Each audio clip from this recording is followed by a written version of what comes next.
It's a very interesting area because what it really is it's like the last mile of brand communication. So where a brand engages and interfaces directly with the consumer. So you're looking at things like over-the-counter service, in-store service. I think everyone can think of the scenario where you have a cell phone provider, and we won't mention any names, but you have this great account, great TV commercial, and nobody wants to walk into a store and actually have to deal with the in-store customer service. So the in-store customer service is actually seen as a grudge. It's not something you look forward to. So that's such a key area of brand experience, and it's a key area that needs to be treated as advertising, because if you add points on that level, that's where you gain customers and you gain brand loyalty. And it's one of the things that advertising campaigns and agencies don't necessarily take into account. So, and a good example where mentioning a brand is somebody like Vida.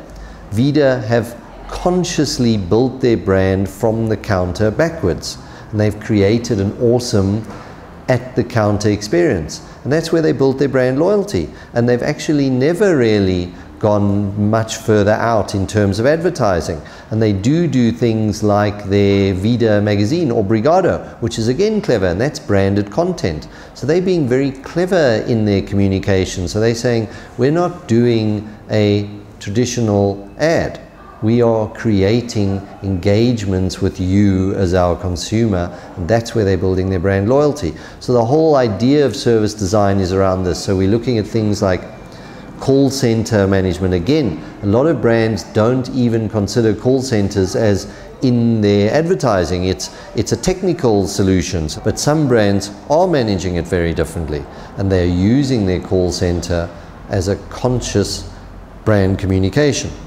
So, and loyalty programs is another area. So you're looking at all of these touch points, and that's service design. So it's not traditional advertising campaigns, it's not traditional advertising, and it's not traditional ad agency work. So we're also looking at brands directly looking at service design and entering the work that they're doing in service design into the category.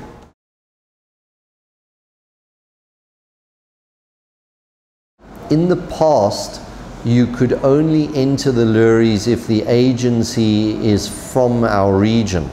And one of the big changes this year is that you can enter work that is either for the region or by the region.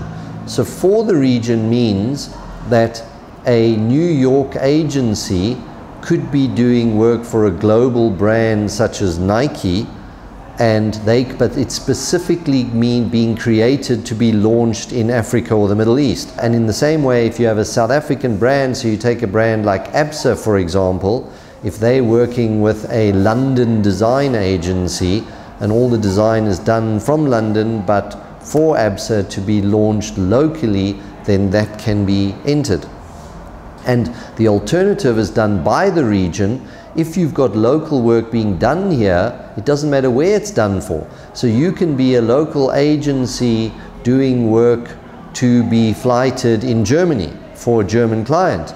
And we want to see that work because we want to show the talent and the richness that's coming out of the region going globally. So those are the two focus areas really.